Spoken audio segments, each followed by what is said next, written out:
1 Coríntios, capítulo 11, no versículo 17 em diante. Amém? Quem achou, diga amém. Quem não achou, diga misericórdia. Assim diz a palavra do Senhor. Entretanto, nisto que eu vou dizer, não os elogio, pois as reuniões de vocês mais fazem mal do que bem.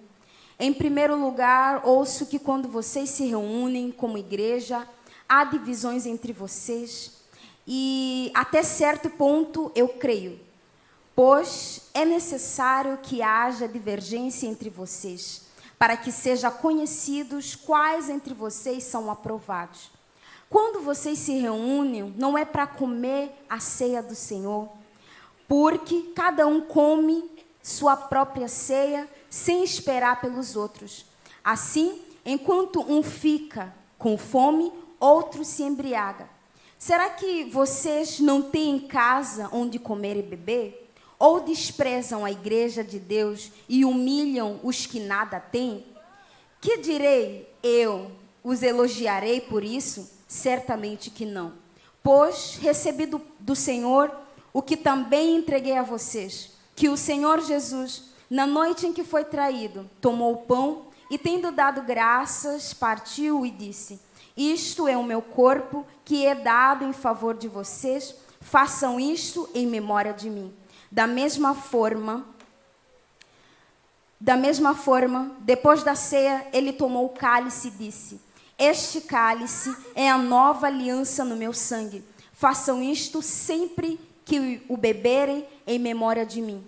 Porque sempre que comerem deste pão e beberem deste cálice, vocês anunciam a morte do Senhor até que ele venha.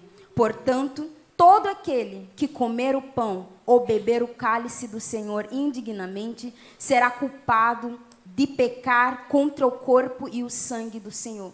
Examine-se cada um a si mesmo, e então coma do pão e beba do cálice. Pois quem come e bebe sem discernir o corpo do Senhor, come e bebe para a sua própria condenação. Por isso há entre vós muitos fracos e doentes, e vários já dormem. Mas se nós tivéssemos o cuidado de examinar a nós mesmos, não receberíamos juízo. Quando, porém, somos julgados pelo Senhor, estamos sendo disciplinados para que não sejamos condenados com o mundo. Portanto, meus irmãos, quando vocês se reunirem para comer, esperem uns pelos outros. Se alguém estiver com fome, coma em sua casa, para que quando vocês se reunirem, isso não resulte em condenação. Quanto ao mais, quando eu for, darei instruções a vocês. Amém. Tome seu assento com bondade.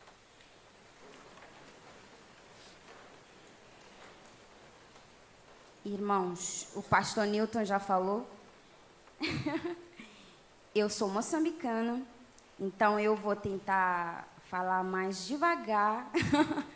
Vou tentar falar mais devagar, com mais cuidado, para os irmãos poderem absorver aquilo que eu vou falando aqui com os irmãos. Amém?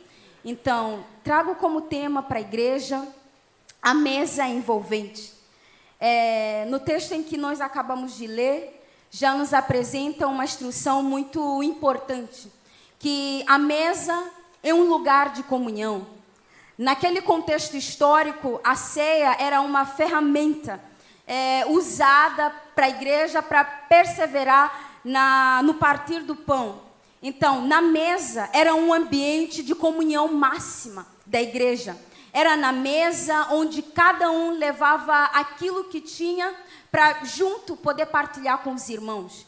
E nesse lugar da mesa, nessa ceia, nessa comunhão que a igreja do Senhor se reunia para tomar do pão do Senhor, para juntos viverem e celebrarem aquilo que Cristo fez. Existiam outros naquele lugar que tinham bastante. Existiam famílias abastadas que podiam trazer o melhor pão, que podiam trazer o melhor vinho. Mas também naquela mesa existiam pessoas que não podiam trazer. Então, o que acontecia? as pessoas que tinham condições de trazer, elas traziam o seu alimento, traziam o pão para a comunhão e elas comiam, sem esperar quem está distante, sem esperar quem ainda não chegou, sem simplesmente repartir com aqueles que talvez não tinham condição para repartir. Então, a mesa, a comunhão, foi uma estratégia que a igreja usou por muito tempo para conectar. Antigamente não era feito igual nos nossos dias, repartir o pão, fazer tudo picado, cada um no seu lado, mas era um banquete. As pessoas sentavam para comer, as pessoas comiam e se fartavam daquela mesa. Glória a Deus. Então, existiam essas pessoas abastadas, existiam pessoas que tinham condições de trazer do bom e do melhor para repartir com o próximo, mas do mesmo jeito também existiam pessoas que não tinham nenhuma condição de trazer algo da sua casa para repartir com o próximo. Então, essa era uma estratégia que o apóstolo Paulo, que a igreja usou para conectar, para unir a igreja do Senhor. Quer saber quem o seu próximo é? Tenha um momento de comunhão com ele no almoço. Amém? É nesse momento de comunhão, no almoço, na mesa, onde acontecem grandes risadas, onde saem bastante conversa, onde sai o relacionamento, intimidade. Então, quer conhecer quem é o seu próximo? Convide ele para um churrasco. Glória a Deus. Convide ele para comer na sua casa. Então, a mesa era este lugar de comunhão, era esse lugar onde a igreja se conectava, onde a igreja olhava para o seu próximo, onde a igreja enxergava para o seu próximo, onde a igreja conhecia quem é o seu próximo. De igual modo, em nossas igrejas hoje, nós podemos observar gentes abastadas, pessoas abastadas, não só em recursos financeiros, mas em dons e talentos. De igual modo também podemos observar nas nossas igrejas pessoas que talvez ainda não descobriram o seu lado forte de servir a casa do Senhor, que ainda não descobriram os seus dons e talentos. Então, a ceia do Senhor era esse gesto de repartir. Então, estando aqui todos juntos, cada um sabendo fazer alguma coisa, cada um com um dom, cada um com um talento, usamos esse dom e talento para partilhar, para a edificação da igreja e do corpo de Cristo. Então, era no partir do pão em comunhão que havia um meio de graça sendo dispensada, sendo derramada para a igreja do Senhor. Era na utilidade de cada um daquilo que ele trazia de casa, no partir do pão, no alimento, no dividir do alimento, que a igreja toda se reunia, olhava um para a cara do outro, que a graça do Senhor, a alegria do Espírito Santo era derramada sobre a congregação, era derramada sobre o ambiente. De igual modo, é quando nós tornamos notório os dons que Deus colocou em nós, quando nós tornamos disponíveis os talentos que Deus colocou em nós para a edificação da igreja do Senhor, que a graça do Senhor superabunda sobre a sua casa. Que a graça do Senhor, ela é derramada sobre a casa do Senhor. E o apóstolo Paulo, ele frisa no versículo 23, que o Senhor Jesus, na noite em que foi traído, tomou o pão, tendo dado graças, partiu dizendo: isto é o meu corpo que dado em favor de vocês. Fazei isto em memória de mim. Fazei isto o quê? O repartir do pão. O repartir do pão. Comer do pão e beber do cálice é um anúncio à morte de Cristo. Que alguém deu a sua vida em prol a nossa. Que alguém derramou o seu sangue em favor de nós. Que alguém deu a sua vida para que hoje nós pudéssemos ser livres da condenação. Mas no partir do pão, nós anunciamos que esse que se entregou, esse homem que morreu em meu lugar, ele vive. Tome. É o testemunho. Esse é o testemunho. Então, quando nós comemos, quando nós nos alimentamos, quando nós nos abastamos, quando nós nos enchemos da ceia do Senhor, estamos dizendo: eu creio que alguém deu a sua vida em favor da minha. Eu creio que alguém derramou, que alguém perdoou os meus pecados na cruz do Calvário. Então Cristo, ele frisa: fazer isso em memória de mim. No quê? No partir do pão. A partir do momento que a gente reparte com o outro, com o próximo. A partir do momento que a gente leva aquilo que Cristo encheu em nosso coração para o próximo, estamos dizendo que esse Cristo que morreu, ele vive e ele reina para sempre. Que ele ressuscitou dos mortos. E o apóstolo Paulo, então, o que ele está fazendo, a partir do momento que a gente entra diante da presença do Senhor e a gente toma a ceia do Senhor, sem repartir, nós estamos manchando com o corpo de Cristo. A partir do momento que a gente entra e consome só para nós, em que a gente se abster só para nós, em que a gente guarda a palavra só para nós, em que a gente guarda os dons e talentos que o Senhor encheu em seu coração só por nós, em que a gente guarda aquela palavra de reconciliação, aquela palavra de renovo só para nós dentro do nosso coração. A partir do momento que a gente fecha as portas da nossa casa, aqui ninguém entra, sou eu e minha família, ninguém mais. Estamos manchando com o corpo de Cristo. Mas a partir do momento que a gente torna isso disponível, que a gente abre, disponibiliza os dons que Cristo nos entregou, que a gente deixa disponíveis os talentos que Cristo nos entregou, nós estamos declarando que eu creio que Ele vive. Eu creio que Ele deu a sua vida. Eu creio que aquilo que Ele fez na cruz do Calvário por mim gerou um efeito. Gerou uma transformação. Gerou uma mudança. Gerou uma libertação. Então o ato de não usar aquilo que Cristo te entregou, o ato de não desfrutar aquilo que Cristo confiou a você nas suas mãos, partilhando com os outros, nós estamos manchando o corpo de Cristo. Mas quando você expõe eles para o serviço, para a edificação, nós estamos deixando claro que Ele me salvou, que Ele me redimiu. Nós testemunhamos isso.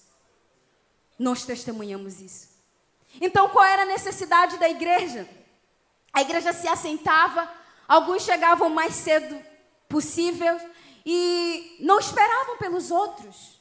Não esperavam quem vem, não esperavam quem está a caminho, não esperavam quem não tem nada. Então, cada um só saía de sua casa, pegava o seu banquete e chegava lá dentro da congregação e ficava comendo. E ficava comendo. E o apóstolo Paulo, ele questiona: se vocês querem comer e ficar fartos, é bom que cada um coma na sua própria casa. Mas enquanto vocês saírem da vossa casa e vocês trazerem aqui, isso precisa ser repartido. Isso precisa ser dividido. Isso precisa ser conhecido.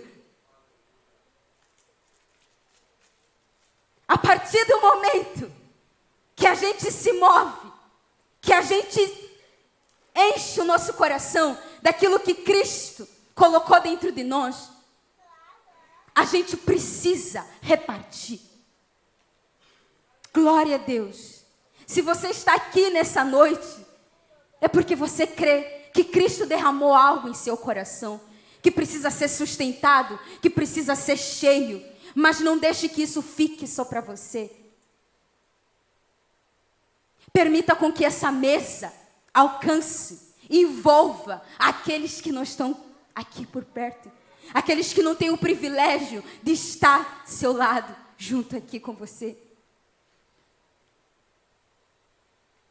Por quê? Porque a necessidade, se fosse só para comer, a gente comeria na nossa casa. Mas o objetivo principal é gerar comunhão. Olhe para o seu próximo que está do seu lado. Você conhece ele? Esse é o objetivo da mesa. Gerar comunhão, gerar conexão, gerar contato. Gerar uma ligação até que Cristo venha. Até que Cristo venha. E porque esta mesa, irmãos, ela foi exposta por Cristo por uma necessidade. Não é por acaso que essa mesa está exposta em nosso meio. Essa mesa foi exposta por necessidade. Que necessidade é essa? Trazer perdão dos nossos pecados, trazer renovo, trazer reconciliação, trazer restauração, trazer quebrantamento, trazer arrependimento dos nossos pecados. Então essa mesa foi exposta por necessidade. E a palavra do Senhor em Romanos diz: porque todos pecaram e destituídos foram da glória de Deus. Então todos nós fomos separados, todos nós andamos distantes, todos nós andamos afastados. Então a mesa foi exposta por Cristo pela necessidade de trazer você de longe para aqui, para perto, de trazer aquele que está lá longe para mais perto, para se assentar. Existe um espaço na mesa. Cabe mais um nessa mesa. Então a mesa de Cristo, por mais que ela seja invisível, essa mesa é real. Eu e você somos testemunhas dessa mesa, da realidade, da existência dessa mesa. E por ela ser real, essa mesa, ela não é seletiva. Essa mesa, ela é envolvente. Essa mesa, ela é envolvente. E por isso que quando a palavra do Senhor, ela vai se referir que vocês bebem e comem indignamente, muitos até podem se referir da dignidade da pessoa. Mas olhe para dentro de si. Será que a gente é digno de se assentar à mesa de Cristo? De tomar do seu cálice, de comer do seu pão?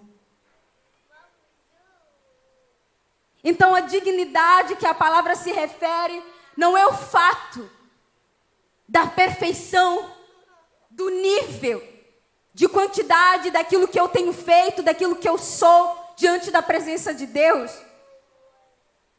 Por isso que essa mesa, ela não é seletiva. Não é porque eu sou melhor que alguém, não é porque você sabe fazer melhor que alguém, não é porque você tem melhor do que alguém. Não, é pela graça, é por necessidade, é por misericórdia, é por amor que essa mesa foi exposta. Então todos têm acesso a essa mesa. Talvez exista alguém aqui que caminhou distante. Talvez exista alguém que se separou, que se afastou. Ah, porque eu não tenho espaço. Ah, porque eu não me sinto incluído. Ah, porque eu não me sinto envolvido. Ei, Cristo te diz nesta noite: existe espaço nessa mesa. Existe espaço nessa mesa. Essa mesa envolve todos, ricos, pobres. Essa mesa envolve todos, assassinos. Essa mesa envolve todos, mendigos, idólatras. Essa mesa envolve todos. Porque é nessa mesa que existe perdão. É nessa mesa que existe reconciliação. É nessa mesa que existe transformação de vida. Não caminhe distante, achando que não tem como, ou não vai dar, ou talvez quando eu estiver pronto, eu me assento à mesa de Cristo. Ou quando tudo estiver bem, eu me assento à mesa de Cristo. O convite à mesa é urgente. O convite à mesa é urgente, é breve, é agora. Não é depois, não é amanhã, é agora. Cristo, Ele te convida à mesa. E na verdade a mesa é nada mais, nada menos que um convite aos olhos. Um convite aos olhos. Primeiro, a olhar para o passado.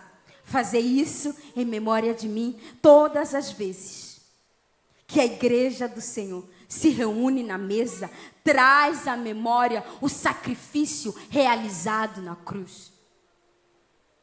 Fazer isso em memória de mim. Então a mesa, ela nos chama a atenção a olhar para o passado. Não é em memória a você. Amém, igreja? Não é em memória a você. Não é em memória a multidões dos seus pecados. É em memória de Cristo. Pelo perdão que Ele liberou na cruz do Calvário. É em memória de Cristo. Pelo sacrifício feito na cruz do Calvário. Talvez também pode existir alguém que se afaste. Não. Eu não sou digno, com certeza a gente não é digno. Não, eu não posso, mas ei, não é em memória de você. Não é em memória daquilo que você é melhor, daquilo que você é bom em fazer. Também não é em memória daquilo que você frequentemente faz do pior. É em memória de Cristo. É em memória de Cristo. Que Ele liberou perdão, que Ele liberou perdão, que Ele está de braços abertos para trazer reconciliação com você. Reconciliação com você. Então a mesa é um convite a olhar para o passado. Cristo nos poupou de ter o castigo que nós merecíamos. Através da nossa rebeldia. E por muito tempo eu fiquei, gente, para que a gente tem que pagar pelo pecado de Adão e Eva? Isso não é justo. Mas aí a gente entra na aula de sistemática com o pastor Aguiar. E ele esfrega na nossa cara que o homem escolheu pecar. Eu, no lugar de Eva, com certeza, faria o mesmo. Eu faria o mesmo. E um grande exemplo, uma grande verdade por trás disso. Quantas vezes Cristo nos dá a chance, a oportunidade de fazer diferente. A oportunidade de fazer algo novo. Mas simplesmente a gente se entrega aos prazeres da carne. Então Cristo, Ele tomou o nosso lugar. Quando nós olhamos para a história de Abraão, nós vemos Abraão levando o seu filho para entregar a Deus como sacrifício. E Isaac pergunta, pai, mas a gente vai lá e cadê o sacrifício? Cadê o sacrifício? É a mesma coisa dizer, vamos para o combate, mas cadê a espada? Como é que a gente vai se defender? Mas Abraão responde para o seu filho, Deus proverá. Deus proverá. Ele já estava enxergando, profetizando aquilo que Cristo viria a fazer. E Abraão soube até lá, no ato dele entregar o seu filho como sacrifício, o Senhor manda para ele parar e o Senhor mostra para ele a provisão do sacrifício. Deus, Ele é fiel. Ele podia simplesmente ignorar. Tá. Não precisa morrer. Não precisa pagar o preço. Vamos deixar assim, vamos embora. Te perdoo, vamos embora. Mas algo precisava ser feito. Um preço precisava ser pago. E Cristo, sendo fiel e justo, Ele proveu o sacrifício vivo. Então Ele tomou o seu lugar. Ele tomou o nosso lugar. Ele assumiu aquele lugar. Ele carregou o fardo, o peso da cruz que eu e você nunca conseguiríamos carregar. Ele assumiu um lugar que por mais que tempo que passasse, eu e você nunca estaremos em condições de assumir. Ele fez algo. Ele se entregou. Ele tomou tudo em nosso lugar.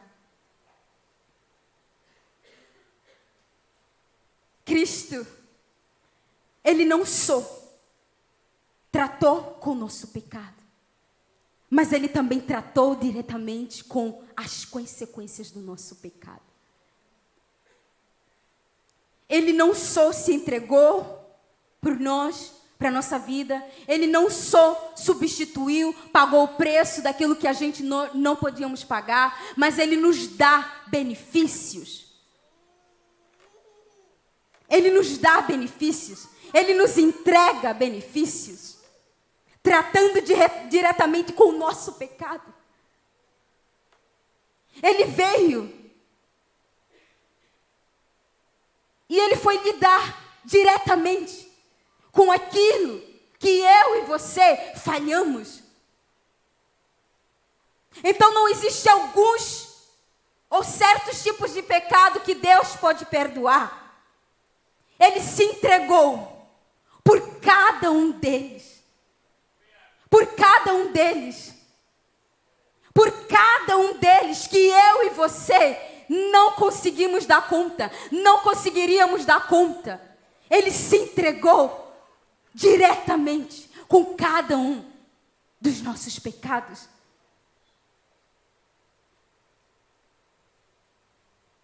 E Ele se entregou também pelas consequências do nosso pecado. As nossas enfermidades, as nossas dores. Cristo se entregou. Por isso que na palavra do Senhor em Isaías, Ele diz que Ele levou sobre si as nossas dores. Sobre si tomou as nossas enfermidades. Então Cristo lhe deu também com as consequências do nosso pecado. A mesa nos convida a olhar também para o futuro. A palavra do Senhor diz: fazei isto até que Ele venha. Então, a mesa, ela é um convite. Primeiro, a olhar pelo passado, por aquilo que Ele fez. Segundo, a olhar para o futuro. Já não sou mais escravo. Já não sou mais escravo do pecado. Já não sou mais aprisionado. Ele se entregou em meu lugar. Ele se entregou em meu lugar. Existe perdão ao meu favor. Existe reconciliação em meu favor. Existe vida em meu favor. Eu posso olhar para Ele. Eu posso olhar para o futuro. Então todas as vezes que a gente olha, a gente se lembra que alguém se doou em meu lugar, que alguém pagou o preço até que Ele venha.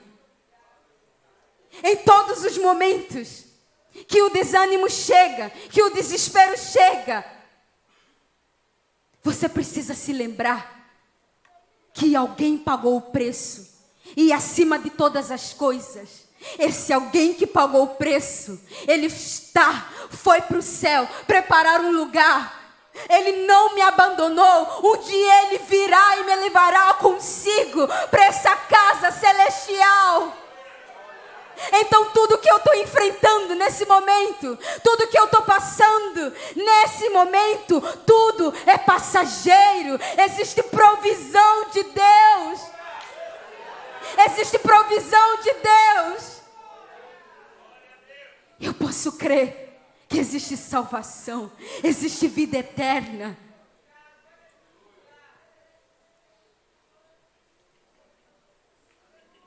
Passaremos por necessidade, mas a palavra do Senhor diz: tende bom ânimo, porque eu venci o mundo. Cristo venceu o mundo.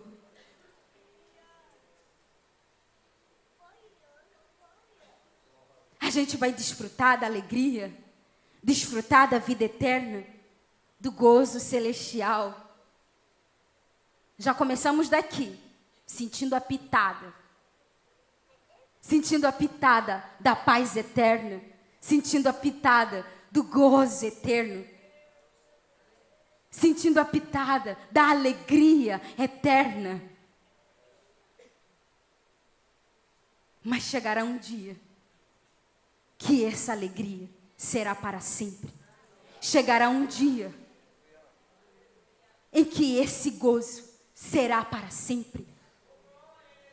Chegará um dia em que toda tristeza, em que o próprio Cristo enxugará cada lágrima dos nossos olhos. Não haverá tristeza. Então a mesa é um convite a olhar para o futuro. Um olhar para o futuro. Terceiro, a mesa é um convite a olhar para as coisas celestiais. Porque da mesma forma que ele subiu, ele descerá. Em Mateus 15, 2, os discípulos de Jesus comiam sem lavar as mãos. E os fariseus questionavam a Jesus. Por que os seus discípulos comem sem lavar as mãos? Por que seus discípulos não respeitam a tradição dos líderes, dos religiosos? Com isso, o convite que a mesa nos faz a olhar para coisas celestiais, eu quero dizer para você que a igreja do Senhor, nós não devemos ficar presos, preocupados, observando quem é digno de se assentar nessa mesa, quem é digno de comer nessa mesa. Aquele não é digno. Eu acho que aquele não é digno. Eu acho que aquele não merece. Eu acho que aquele não devia. Eu acho que aquele devia estar bem longe.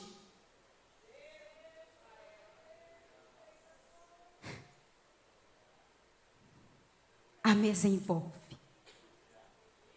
Enquanto os fariseus estavam preocupados, por que os discípulos comiam sem lavar as mãos? Por que os discípulos comem sem lavar as mãos? Eles não estão respeitando a tradição.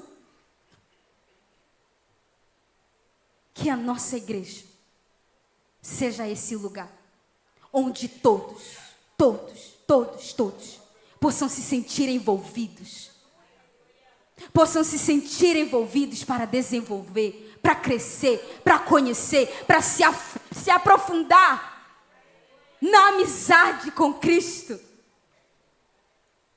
Então que eu e você deixe de lado, é simples. Quem é digno de sentar, quem é digno de comer, quem é digno de fazer isso não é nossa responsabilidade. Responsabilidade de Cristo, o dono da mesa. É o dono da mesa. Então a nossa igreja não pode perder tempo. Porque fulano, meu Deus. Ele não devia. Ele não podia. Ele não devia. Ele não podia. Porque ele fez isso. Porque ele fazia isso. Porque ele estava não sei o que. Mesmice. A mesa, ela foi exposta por necessidade. E essa mesa, ela é envolvente. Para todos. Para todos. Para todos. Para todos. Para todos. Para todos. Então a mesa é esse convite para o passado. A mesa é esse convite para o futuro. A mesa é o convite para as coisas celestiais. Mas não termina só por aí. A mesa é também um convite a olhar em nossa volta. Olhe a sua volta. Olhe para o seu irmão lá. Um convite a olhar para a nossa volta.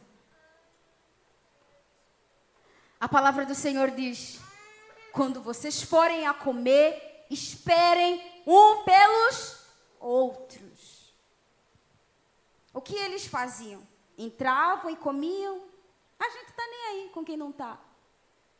Mas a palavra do Senhor nos exorta: quando vocês forem entrar na mesa, se assentar na mesa, se achegar à ceia, esperem um pelos outros.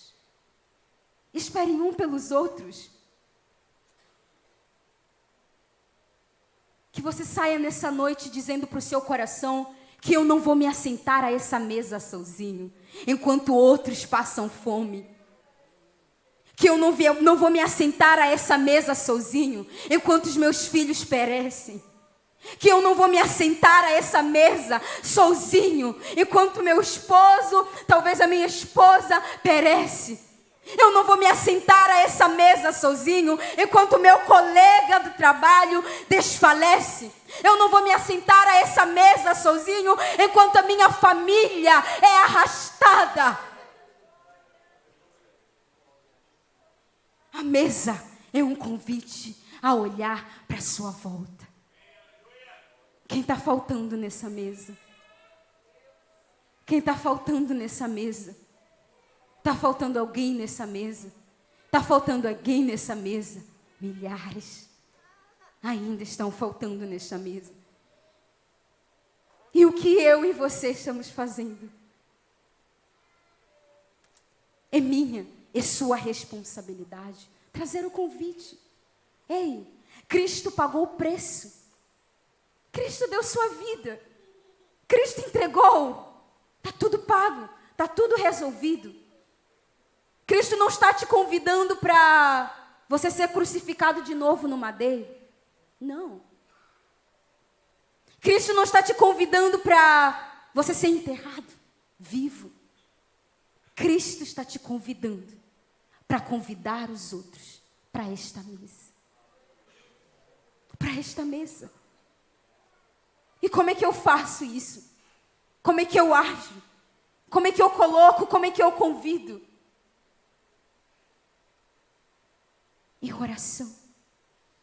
Em oração, intercedendo por aqueles que ainda não foram alcançados, com meu serviço para a comunidade, para a sociedade, para a minha família, no meu trabalho, meu serviço excelente, bem apresentado, para a minha igreja,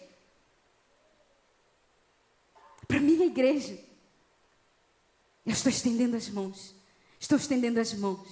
e enxergando quem está à minha volta, quem falta nessa mesa, quem precisa nessa mesa. Oh, querido, o que você precisa para se erguer, o que você está precisando para se levantar, o que você está precisando para caminhar, o que você está precisando para viver uma vida plena com Cristo, o que você está precisando. Sabe por quê? Porque nós enxergamos, porque nós olhamos à nossa volta. Porque nós enxergamos a nossa volta. Que eu e você venhamos ser essa igreja que enxerga a nossa volta. Que nós não venhamos ser a igreja que simplesmente vai se sentar à mesa, tomar do cálice, comer do pão, se encher, se enfastiar e ir embora. Mas que nós sejamos a igreja que vai enxergar quem está faltando nessa mesa. Olha, o fulano não tem pão. Eu trouxe. E eu posso ajudar com isso. Eu posso oferecer isso. Eu posso doar isso. Eu posso fazer isso. Eu posso me mover para isso. Quem está faltando nessa mesa?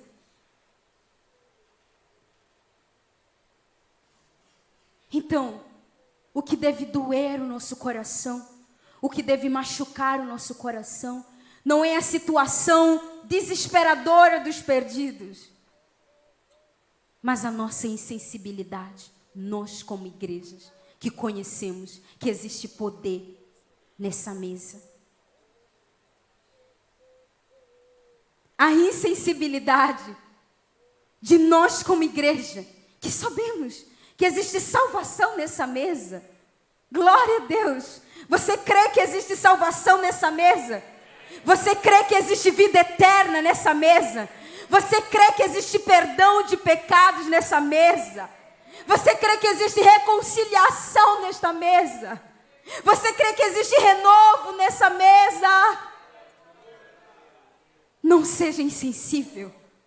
Olhe à sua volta. Olhe à sua volta. Em quarto, a mesa é um convite para olhar dentro de nós. Por isso a palavra do Senhor diz: examine-se o homem a si mesmo. Você se sente parte dessa mesa? Você se sente parte dessa mesa? Você se sente envolvido nessa mesa? Você se sente envolvido nessa mesa? Talvez alguns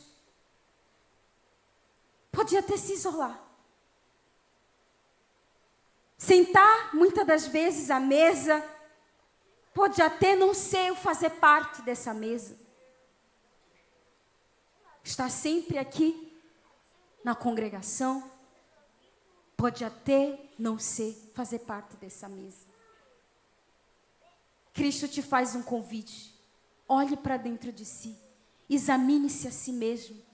Você se sente pertencente a essa mesa? Você se sente útil nessa mesa?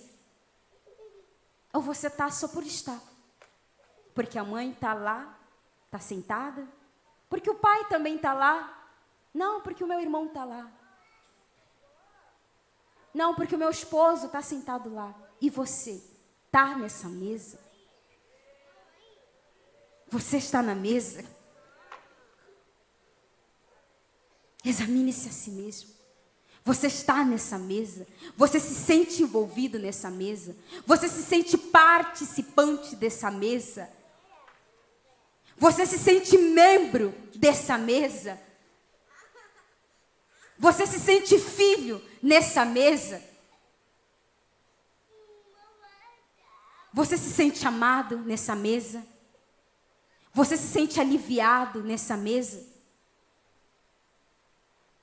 Se você se sente aliviado, se você se sente amado, se você se sente participante dessa mesa, o seu irmão está nessa mesa? O seu irmão está nessa mesa? O seu irmão faz parte dessa mesa?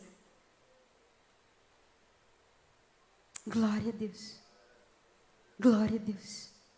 Vou convidar você a se colocar em pé, convidar a igreja a se colocar em pé.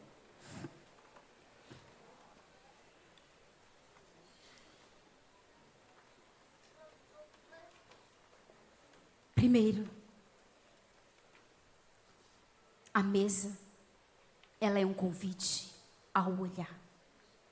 Ela é um convite ao enxergar. Ao enxergar para o passado,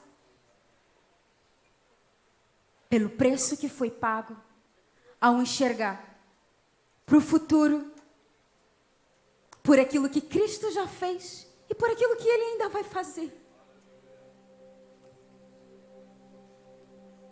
É também olhar para as coisas celestiais.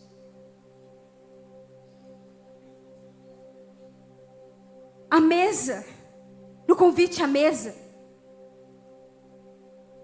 é não ficar perdido à sua volta com aquilo que você tem, com aquilo que você já conquistou, com aquilo que você mais pode conquistar, ou por quem é digno de fazer parte dessa mesa, mas é enxergar por aquilo que Cristo, pelo sacrifício feito por Ele, por nós todos. É olhar para dentro de si e dizer: eu não sou digno de estar aqui, eu não mereço estar aqui, eu não poderia estar aqui. Eu não poderia estar aqui. Eu não tenho nada para estar aqui. Eu não tenho nada para participar dessa mesa. Eu não sei também como é que eu fui parar aqui, mas eu só sei que alguém deu a sua vida por mim. Eu só sei que alguém pagou um preço na cruz do Calvário por mim.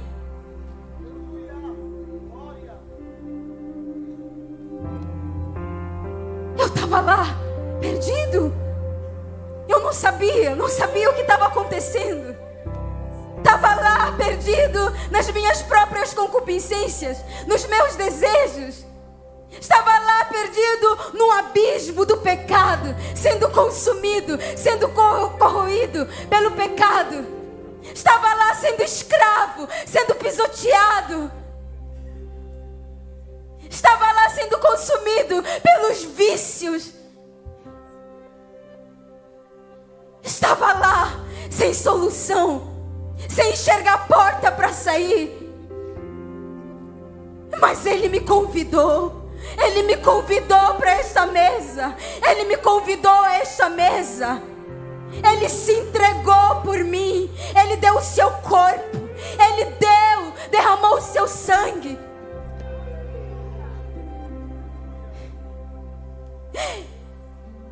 Ele foi crucificado numa cruz, com seu corpo todo dilacerado, todo ele ensanguentado, os seus pulmões presos. Ele não podia mais respirar, por amor a mim, para pagar o preço da minha rebeldia, da minha desobediência. Nesta noite, saia daqui celebrando. Receba essa mensagem. Receba a mensagem da cruz. Receba o sacrifício que Cristo fez por você na cruz do Calvário. Receba e celebre a vida eterna. Celebre a salvação. Celebre, porque não há mais condenação. Mas faça algo em memória de Cristo. Faça algo para te recordar aquilo que Ele já fez. Reparta o pão. Reparta a mensagem da cruz. Reparta a palavra. Reparta os dons e talentos que Ele colocou dentro de você. Reparta isso com alguém.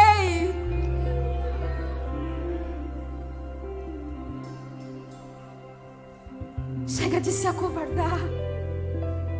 Chega de sermos a igreja escondida. Chega de sermos a igreja que se esconde debaixo das coisas. Chega de esconder a luz que Cristo colocou dentro de você. Chega de desperdiçar o sal que Ele te tornou. Nós precisamos viver. É chegado o tempo da igreja viver a maior colheita que já teve na história. E Cristo conta com você. Cristo conta comigo. Cristo conta com cada um de nós. Ei, você que por acaso andou distante, Cristo conta com você. Ei, você que se afastou da mesa, Cristo conta com você. Ei, você que se sente inútil, Cristo conta com você. Reparta o pão, reparta o pão, partilhe os feitos, os grandes feitos que Cristo fez por nós.